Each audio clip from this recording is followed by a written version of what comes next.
Hello mga langga at hello mga ka-MSS.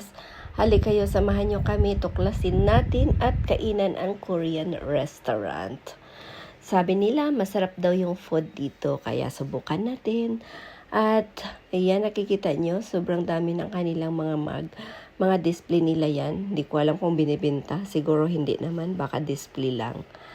At nasa taas pala yung kanilang kainan.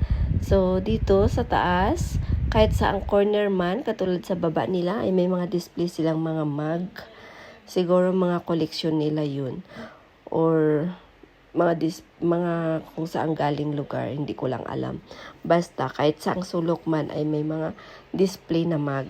So, ito lang yung kainan nila. Maliit lang siya. But, siguro kasya naman yung mga 50% dito pag kumain. So, ayan, may mug ulit. So, dito na tayo at nag-order na ng food natin.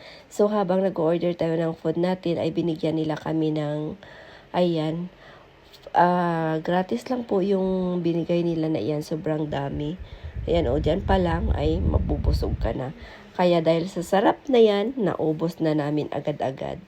Hindi pa dumating yung order namin, ubos na siya. So, yan naman ang in-order na Ate Ems.